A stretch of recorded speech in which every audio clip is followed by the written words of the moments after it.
Bismillahirrahmanirrahim. Alhamdulillahirabbil alamin. Allahumma shalli wa sallim ala sayyidina Muhammad wa ala ali sayyidina Muhammad.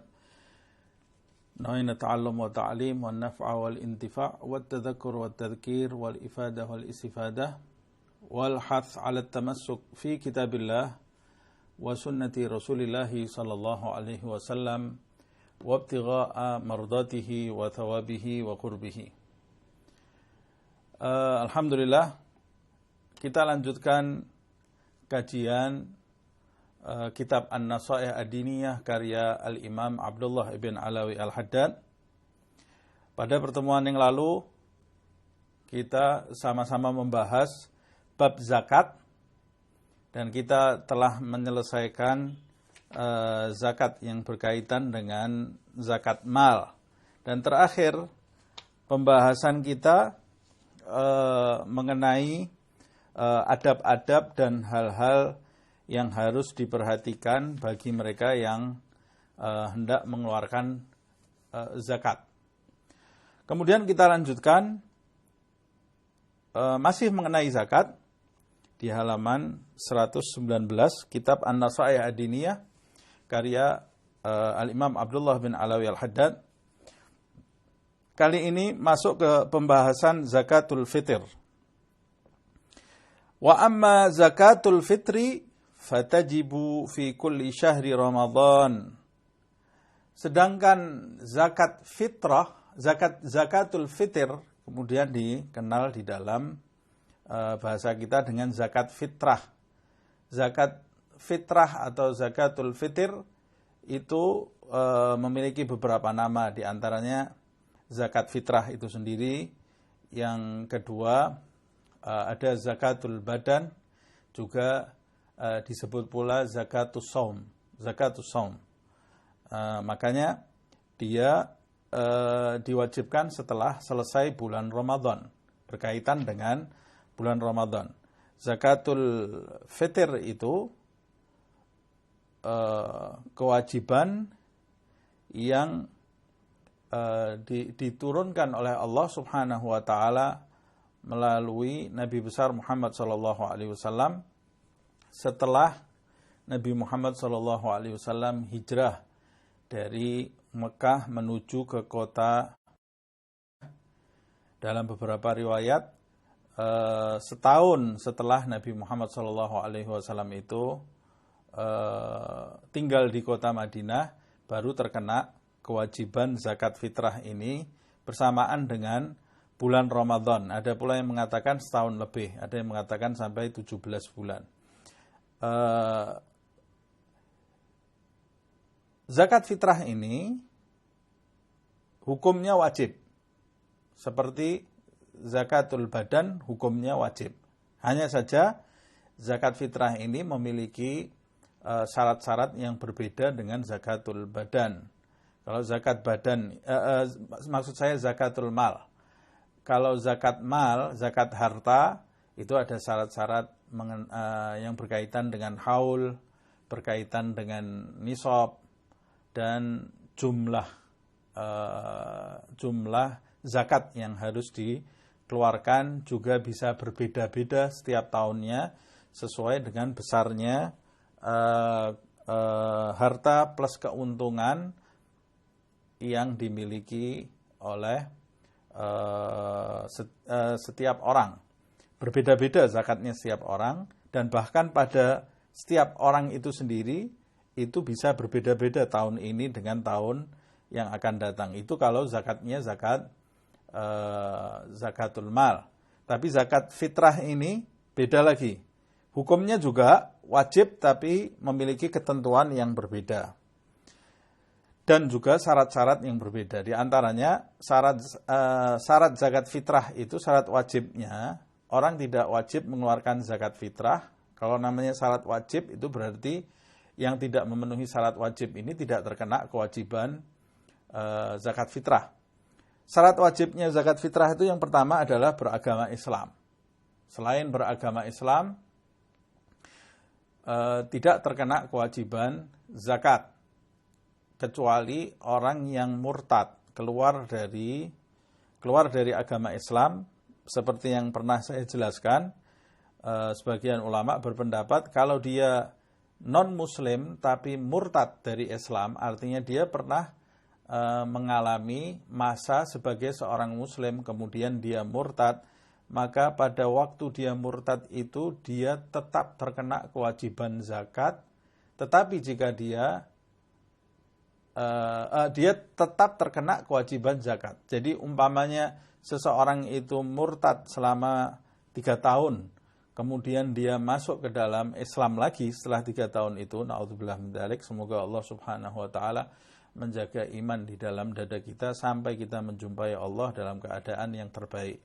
Makanya kita juga diperintahkan sering-sering berdoa, ya muqallibal qulub, tsabbit qulubana ala dinik. Wahai zat yang membolak-balikkan hati, teguhkanlah hati kami di atas agamamu. Terutama di zaman akhir ini, kata Rasulullah SAW, di zaman akhir nanti, kata Nabi, yaitu zaman kita ini. Ada orang yang berada di pagi hari dalam keadaan Islam, di sore hari dalam keadaan murtad. Na'udzubillah min dzalik. Ada orang yang berada di sore hari dalam kondisi muslim, di pagi hari sudah berubah menjadi murtad. Na'udzubillah min dzalik. Nah, orang yang murtad, umpamanya dia murtad selama 3 tahun, maka setelah 3 tahun dia masuk ke dalam Islam lagi. Waktu dia masuk ke dalam Islam, dia tetap wajib mengqadha zakat fitrahnya selama dia murtad. Pada waktu dia murtad itu dia selama 3 tahun dia murtad, dia tidak mengeluarkan zakat fitrah. Setelah masuk Islam dia wajib mengqadhanya. Yang pertama adalah Islam, syarat pertama. Kemudian zakat fitrah ini diwajibkan baik kepada orang merdeka atau kepada budak. Tidak seperti zakat mal. Lalu zakat fitrah ini juga diwajibkan bagi mereka yang menemui 2 waktu. Yang menemui 2 waktu, yaitu waktu bulan Ramadan dan menemui waktu Syawal, yaitu malam Lebaran. Siapa yang tidak menemui 2 waktu ini, maka tidak terkena kewajiban zakat fitrah. Siapa yang menemui tidak menemui hanya 1 waktu saja, dia tidak terkena kewajiban zakat fitrah.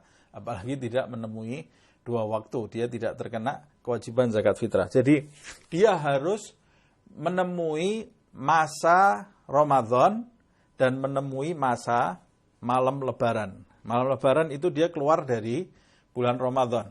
Kalau dia menemui 2 waktu, maka dia terkena kewajiban zakat fitrah. Kalau tidak menemui 2 waktu, hanya 1 waktu saja, maka dia tidak terkena kewajiban zakat fitrah. Contohnya, orang yang melakukan puasa Ramadan sampai di hari terakhir bulan Ramadan, yaitu umpamanya hari ke-29 atau hari ke-30 bulan Ramadan, sebelum matahari tenggelam di hari terakhir bulan Ramadan, dia wafat.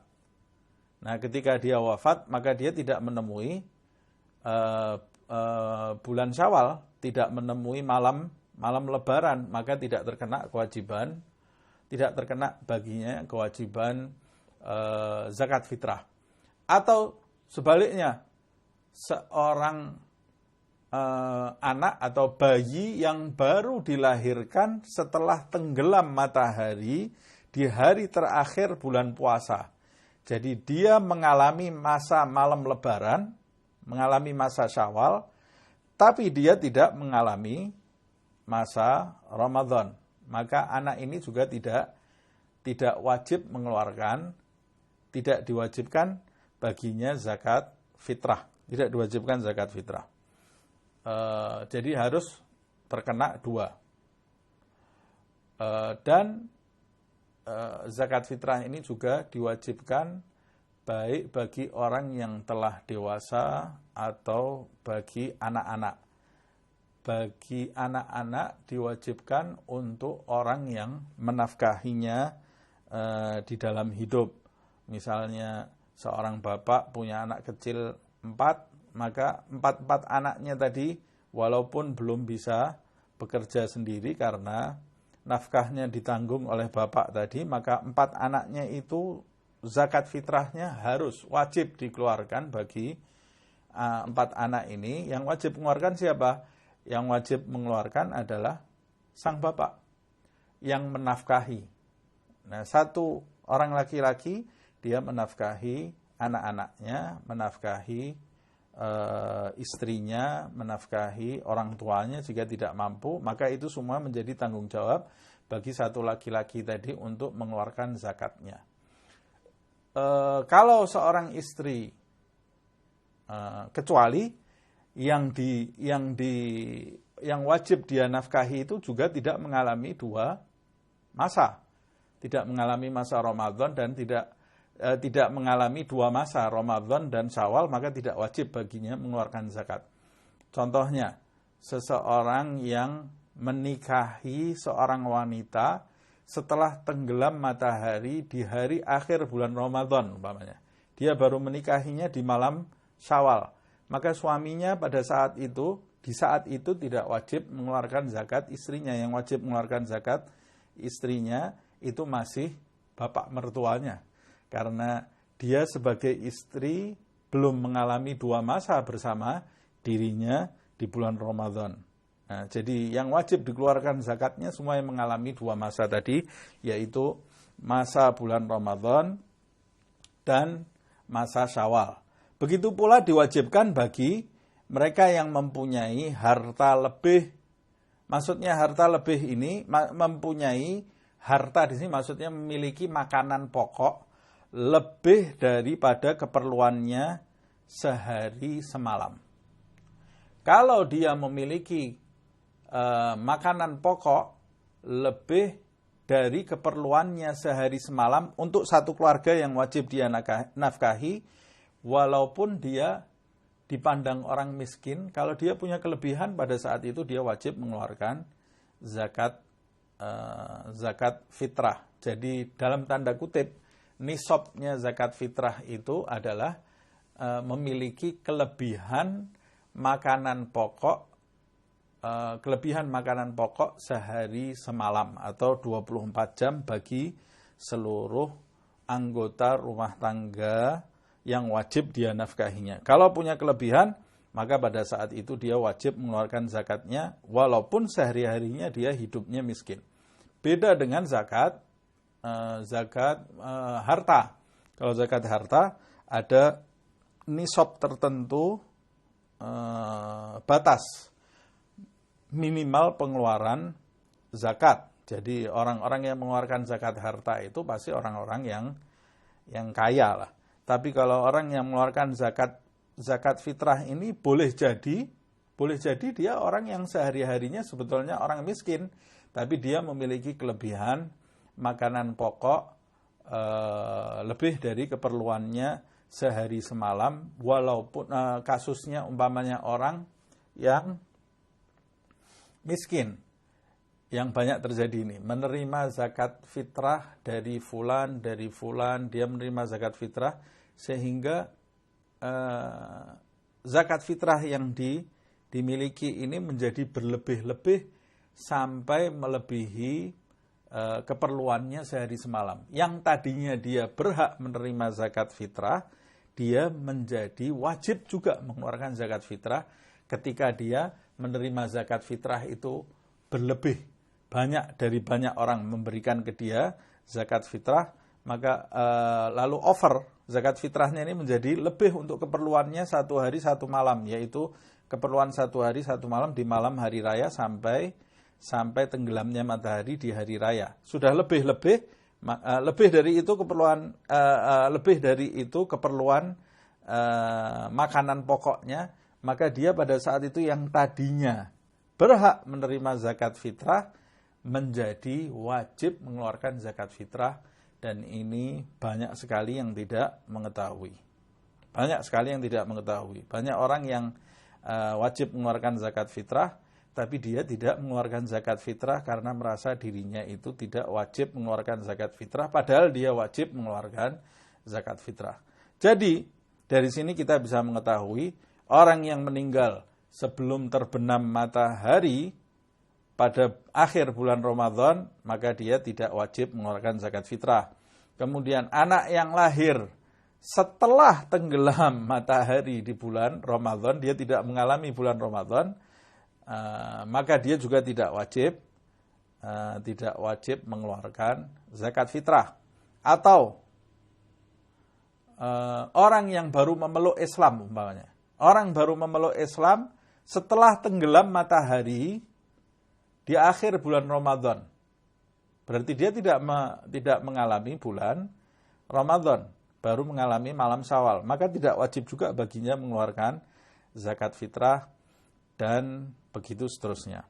Nah, kita lanjutkan, kita membaca. Dan zakat fitrah ini seperti zakat yang lain harus dikeluarkan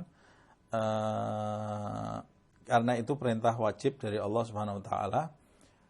Dan zakat ini seperti yang pernah saya jelaskan, tidak boleh diberikan kepada pada intinya tidak boleh diberikan kepada ahlul bait Nabi Muhammad SAW walaupun dalam kondisi miskin.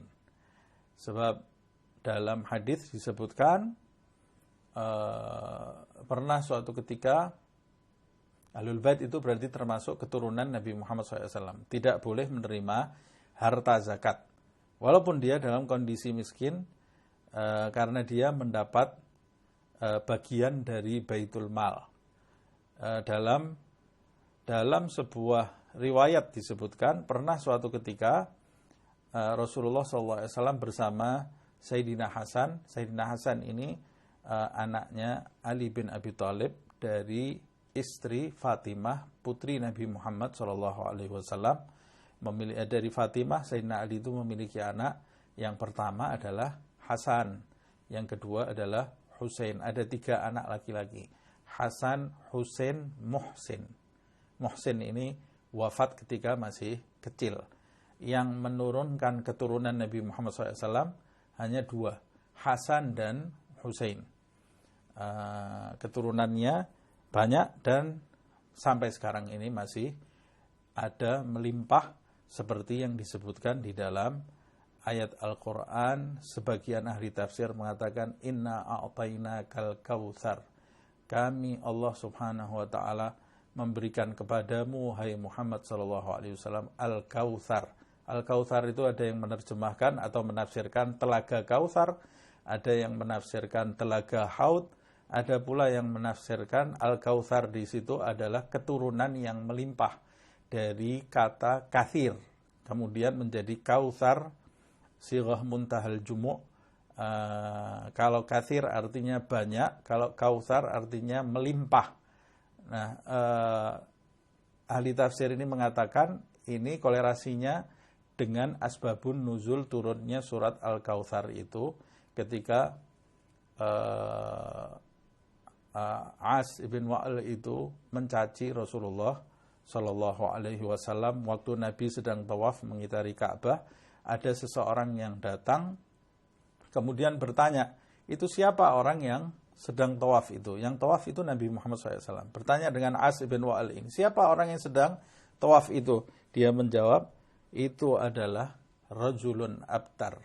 Dia adalah laki-laki yang mandul, laki-laki yang putus keturunannya. Sebab memang Nabi Muhammad SAW itu memiliki anak laki-laki, 3 anak laki-laki, Qasim, Abdullah, dan Ibrahim. Qasim dan Abdullah dari Khadijah, satu sekandung ini ya. Sedangkan Ibrahim dari Maria Kiptiyah. Semuanya 3-3-nya ini meninggal. Qasim dan Abdullah meninggal waktu di Mekah. Pada waktu peristiwa Nabi tawaf di Mekah itu Ibrahim belum lagi lahir. Ibrahim lahir ketika Nabi hijrah di Madinah. Tapi ketika itu Nabi sudah dijuluki rajulun abtar, laki-laki yang putus keturunannya karena punya anak laki wafat semuanya. Sebagian ahli sejarah atau ulama ada yang mengatakan hikmahnya supaya orang tidak menganggap bahwa setelah wafatnya Nabi itu ada pelanjut kenabian. Sudah tidak ada Nabi lagi. Nabi yang terakhir adalah Nabi Muhammad SAW. Tapi keturunan Nabi Muhammad ada atau tidak? Ada. Dari siapa? Bukan dari anak laki-laki, tapi dari anaknya yang bernama Fatimatuz Zahra.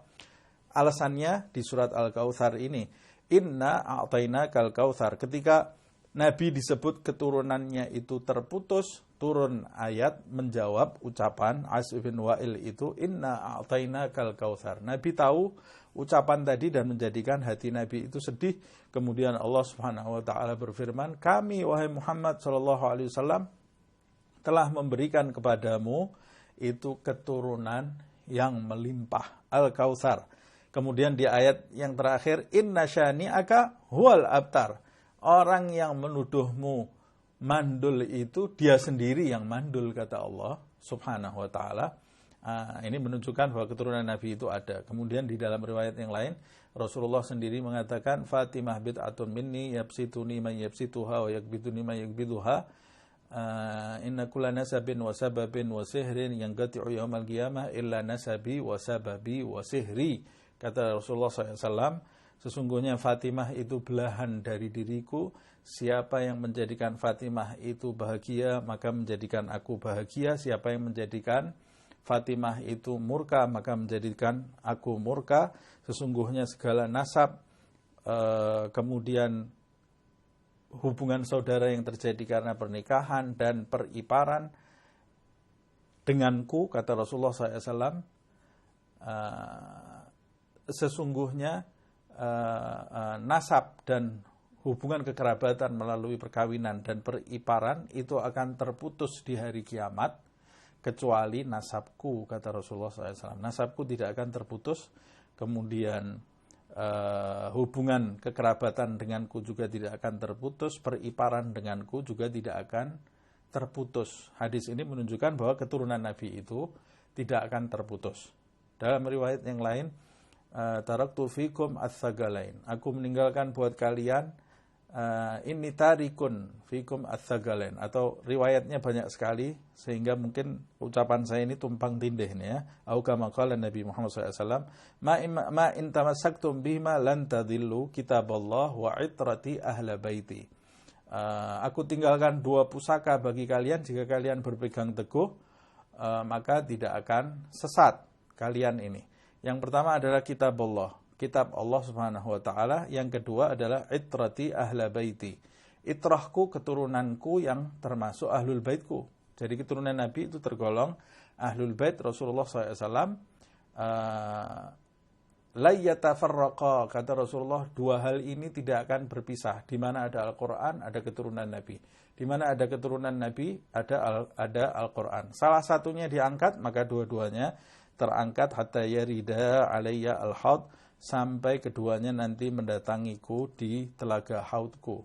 Nah dari sini maka keturunan Nabi itu ada. Keturunan Nabi itu termasuk ahlul bait Nabi Muhammad SAW. Riwayat yang lain, Nabi Muhammad SAW menyebutkan sesungguhnya jika waktu itu sudah mau habis, maka Allah Subhanahu wa taala akan mempercepat putaran bumi ini, putaran waktu, sampai lahir seseorang dari ahlul baitku, kata Rasulullah. Nanti munculnya di hari kiamat. Berarti keturunan Nabi itu ada, tidak mungkin terputus. Nanti di zaman akhir, kata Rasulullah SAW, akan muncul sampai Allah tidak akan menghabiskan dunia ini sampai muncul salah satu keturunanku, kata Rasulullah SAW, ismuhu ka ismi wasmu abihi ka ismi abi, yang namanya seperti namaku, nama bapaknya seperti nama bapakku. Dia adalah Imam Mahdi yang akan muncul di zaman akhir, namanya seperti nama Nabi Muhammad SAW. Dan Nabi mengatakan Imam Mahdi itu adalah itrahku, keturunanku. Ini membuktikan beberapa hadis yang saya sebutkan dan ayat tadi saling berkaitan, dan keturunan Nabi itu ada, dan keturunan Nabi itu termasuk ahlul bait Nabi Muhammad SAW yang diharamkan memakan zakat, harta zakat, termasuk zakat fitrah, Dalilnya Rasulullah SAW pernah berjalan bersama Sayyidina Hasan, salah satu cucunya. Kemudian tiba-tiba ada orang memanggul kurma, beberapa karung kurma gitu ya. Di antara kurma yang dipanggul itu ada yang terjatuh. Ketika kurma itu terjatuh, lari Sayyidina Hasan yang waktu itu masih kecil, mengambil kurma tadi, beberapa butir kurma tadi, kemudian dia makan. Nabi waktu melihat Sayyidina Hasan itu makan kurma yang terjatuh, Nabi mengejar Sayyidina Hasan, kemudian mengeluarkan kurma yang sudah ada di mulut Sayyidina Hasan tadi. Dimuntahkan oleh Rasulullah SAW, sambil di dalam riwayat Nabi mengatakan, kah. Maksudnya, keluarkan, kah, innama hadhil amwal la tasluh li ahli baitin Nabi. Keluarkan, sesungguhnya harta ini tidak diperbolehkan untuk keluarga ahlul bait Nabi Muhammad sallallahu alaihi wasallam. Nah, dari situ kemudian disimpulkan bahwa keturunan Nabi juga tidak boleh menerima zakat. Tapi kemudian terjadi pertanyaan. Dulu keturunan Nabi Muhammad SAW, dia tidak menerima harta zakat, tapi dia menerima harta dari bagian dari Baitul Mal, 1/5 dari humus itu ya, dari Baitul Mal. Tapi sekarang ini Baitul Mal sudah tidak ada. Baitul Mal ini sudah tidak ada. Dan keturunan Nabi Muhammad SAW ini juga manusia biasa yang bisa lapar, bisa mungkin juga bisa berubah pikiran. Orang kalau sudah lapar ini kan berbahaya. Orang kalau lapar itu nanti dia bisa melakukan hal-hal yang tidak wajar. Nah, makanya sebagian ulama kemudian mengeluarkan fatwa atau berijtihad di zaman ini, di zaman sudah tidak ada Baitul Mal lagi, di zaman keturunan Nabi itu tidak menerima bagian harta dari Baitul Mal, maka zakat itu jadi halal untuk ahlul bait Nabi Muhammad SAW. Di zaman ini zakat fitrah itu akhirnya, atau zakat harta itu akhirnya jadi dibolehkan untuk keturunan Nabi Muhammad SAW, karena sekarang ini sudah tidak ada Baitul Mal lagi. Nah, tapi dibolehkannya karena alasan. Kalau suatu waktu nanti di satu saat Baitul Mal itu muncul lagi, maka zakat ini akan menjadi haram lagi untuk keturunan Nabi Muhammad SAW. Nah, ini hal-hal yang harus diperhatikan. Jadi kalau saya punya harta, kemudian sekarang saya melihat ada keturunan Nabi yang dalam kondisi fakir atau kondisi miskin, bolehkah saya memberikan zakat? Ini saya sampaikan ini karena beberapa waktu yang lalu ada banyak pertanyaan mengenai hadis ini. Nah, kalau di zaman ini kita memiliki harta lebih ataupun zakat fitrah lebih, kemudian kita melihat ada keturunan Nabi umpamanya, seorang yang memiliki nasab bersambung dengan Nabi Muhammad SAW dalam kondisi fakir, dalam kondisi miskin, dalam kondisi berhak, secara umum dia ini berhak menerima zakat, kondisinya ini, maka di zaman ini diperbolehkan kita mengeluarkan zakat untuk dia karena alasan yang saya sebutkan tadi. Walaupun sebenarnya lebih baik jika kita tidak memberi zakat. Maksud saya lebih baik kita tidak memberi zakat kalau kita benar-benar cinta dengan Nabi Muhammad SAW, karena Nabi tidak menginginkan harta zakat itu masuk ke perut ahlul baitnya atau keturunannya. Lebih baik jika kita memberikan harta kepadanya, bukan tidak memberikan zakat kemudian membiarkan dia dalam kondisi miskin, tapi menggantikan, tidak memberikan zakat, zakatnya diberikan kepada yang lain, dan keturunan Nabi itu diberi harta yang bukan harta zakat. Itu akan lebih baik dan pasti akan lebih utama dan lebih menggembirakan hati Nabi Muhammad SAW.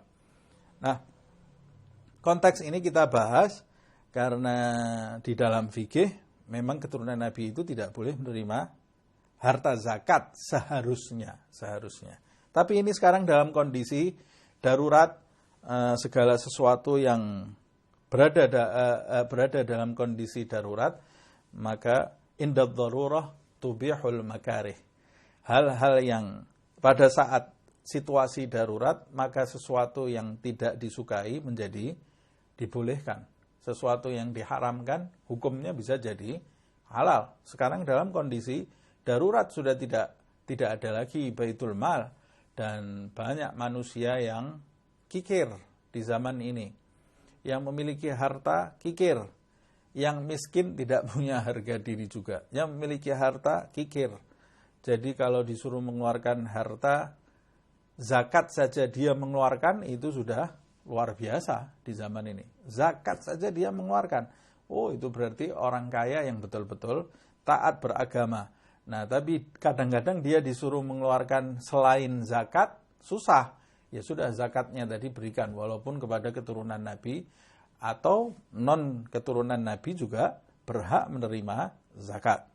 Nah, kenapa tadi keturunan Nabi kok dibedakan? Bukan dibedakan karena memang itu maunya Rasulullah Shallallahu Alaihi Wasallam, dan sebab kondisinya di waktu itu keturunan Nabi sudah menerima harta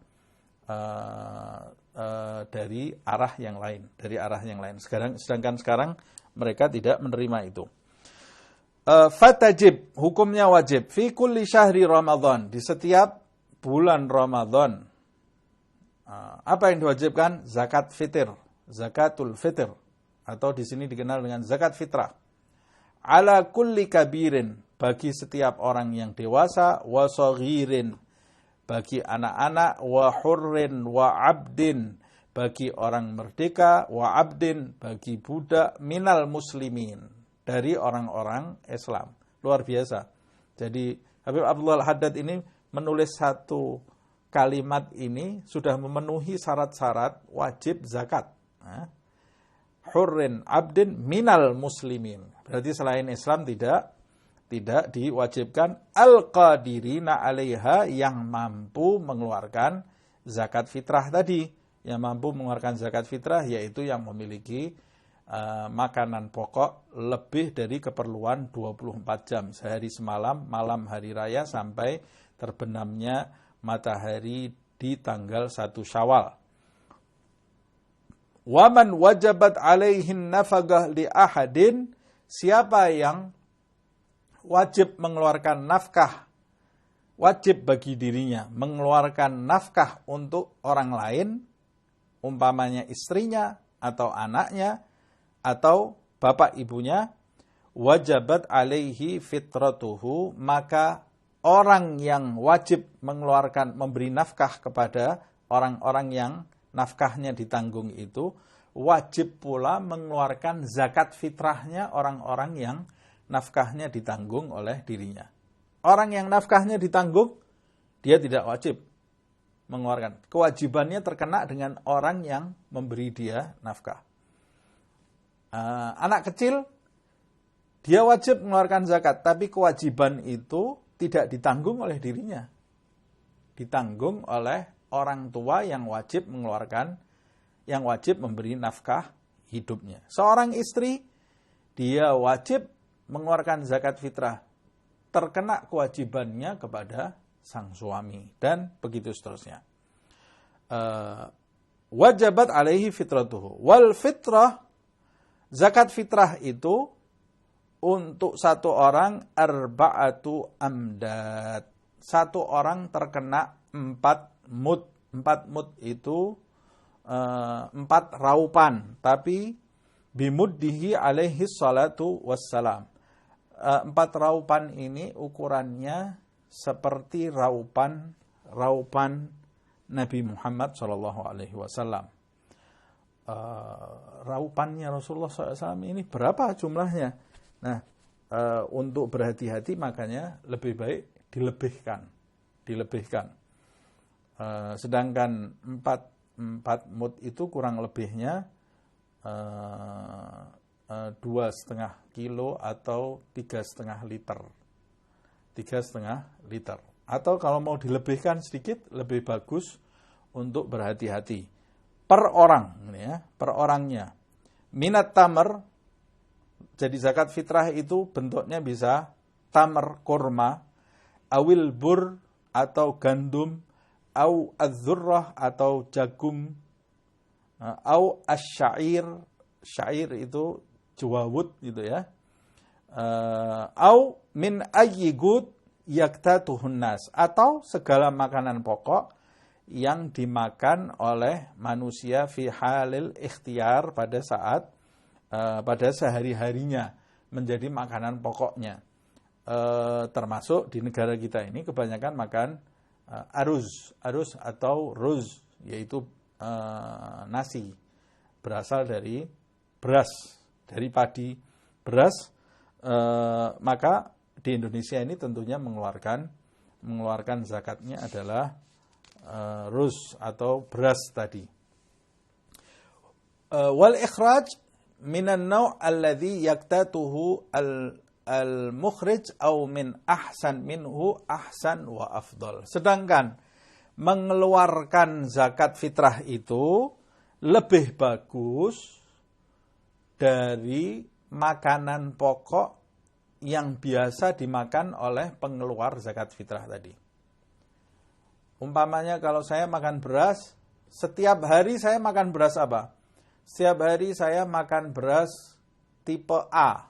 Tipe A itu tipe, atau tipe B. Saya makan beras tipe B. Beras tipe B ini beras yang bagus untuk dimakan. Beras yang kualitasnya bagus untuk dimakan. Pada saat saya mengeluarkan zakat fitrah, saya keluarkan zakat fitrah beras yang kualitasnya di bawah tipe B. Saya keluarkan zakat fitrah yang tipenya C umpamanya. Sah atau tidak zakat fitrahnya? Sah. Tapi kamu tidak mendapat kemuliaan, tidak mendapat keutamaan. Tidak sempurna zakat fitrah yang kamu keluarkan. Jadi yang bagus bagaimana? Kalau kamu sehari-hari makan beras tipe B, maka keluarkan zakat fitrahnya beras yang tipe B juga. Seperti yang kamu makan. La yu'minu ahadukum hatta yuhibba li akhihi ma yuhibbu li nafsihi. Kata Rasulullah SAW, tidak sempurna iman seseorang di antara kalian hatta yuhibba li akhihi, sampai dia menginginkan untuk saudaranya ma yuhibbu li nafsihi, apa yang dia inginkan untuk dirinya. Kalau saya suka beras tipe B, maka saya harus memberi saudara saya. Kalau dia memerlukan, saya harus memberinya yang tipe yang saya suka, yang tipe B. Bukan saya sukanya tipe B, saya beri untuk orang lain yang tipenya murah, yang banyak batunya, banyak pasirnya. Padahal kalau saya dikasih beras itu saya tidak mau. Nah, ini tidak sempurna zakat fitrah yang saya keluarkan. Kalau saya sehari-hari makan zakat fitrah tipe B, maka saya paling tidak harus mengeluarkan zakat fitrah tipe B. Ini ahsan. Ini zakat fitrah yang bagus, kata Al-Imam Abdullah bin Al-Haddad. Wal ikhraj minan naw' alladhi yaktatuhul mukhrij au min ahsan minhu ahsan wa afdal. Atau jika dia mengeluarkan zakat fitrahnya untuk orang lain itu lebih baik dari yang dia makan, maka itu lebih utama dan lebih baik lagi. Umpamanya, saya tipe B sehari-hari sudah cukup.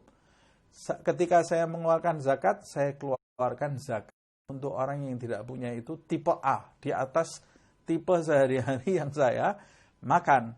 Nah, itu akan lebih utama lagi.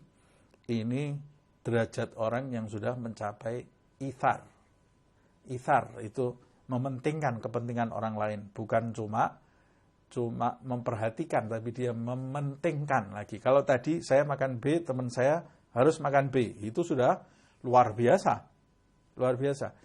Tapi kalau ini teman saya harus lebih bagus daripada apa yang saya makan, ini sudah orang yang di dalam hatinya memang betul-betul rahmat luar biasa, seperti yang disebutkan di dalam ayat. Itu ciri-ciri sahabat Rasulullah SAW. Wa yu'thiruna ala anfusihim walau kana bihim khasasah. Mereka itu para sahabat mementingkan kepentingan orang lain, mengorbankan kepentingan dirinya untuk orang lain, walau kana bihim khasasatun, walaupun dia dalam kondisi darurat. Jadi buat dirinya yang sederhana tidak ada masalah. Tapi kalau memberi orang lain, dia akan berikan sesuatu yang istimewa. Nah, kebalikannya dengan kita. Kalau kita buat diri kita, kita sediakan yang istimewa, luar biasa.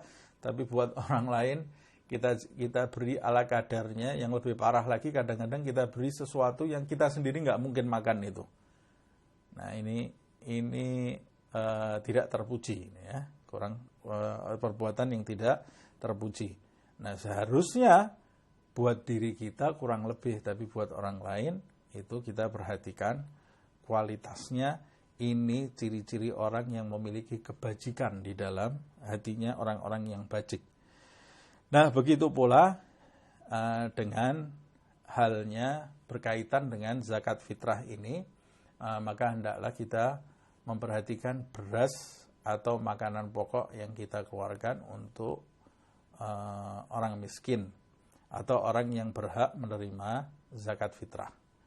Nah, sampai di sini insya Allah kita lanjutkan di pertemuan yang akan datang, masih berkaitan dengan zakat fitrah ini atau berkaitan dengan bab zakat ini.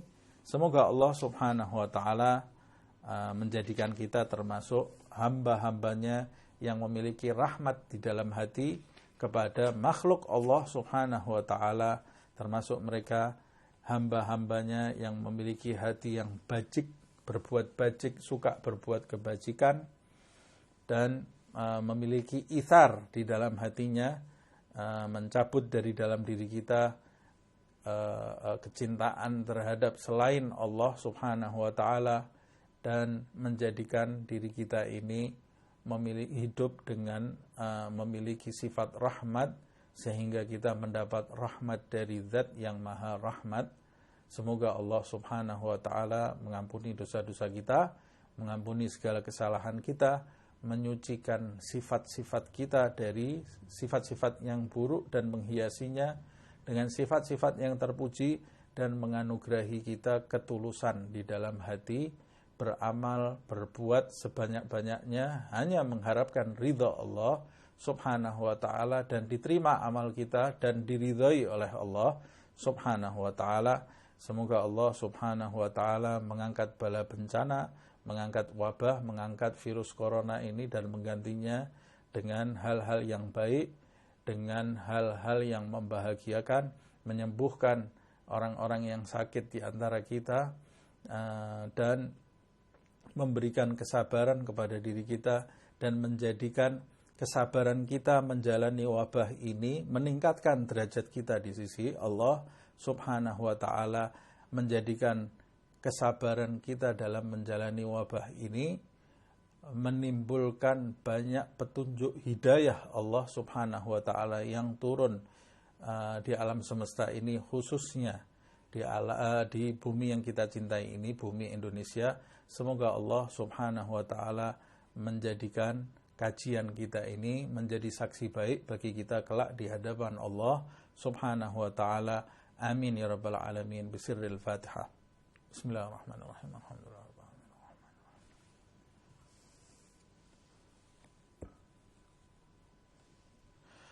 يا ربنا اعترفنا بأننا اقترفنا وأننا أسرفنا على لظى أشرفنا، فتب علينا توبة تغسل لكل حوبة، واستر لنا العورات وآمين الروعات، واغفر لوالدينا ربي ومولودينا والأهل والإخوان وسائر الخلان، وكل ذي محبة أو جيرة أو صحبة، والمسلمين آمين. ربي اسمع فضلا وجودا منا لا باكتساب منا بالمصطفى الرسول نحظى بكل سول بالمصطفى الرسول نحظى بكل سول بالمصطفى الرسول نحظى بكل سول صلى وسلم ربي عليه عد الحب وآله والصحب عداد طش الصحب والحمد للإله في البدء والتناهي. سبحانك اللهم وبحمدك أشهد أن لا إله إلا أنت أستغفرك وأتوب إليك. سبحان ربك رب العزة عما يصفون وسلام على المرسلين والحمد لله رب العالمين والعفو منكم.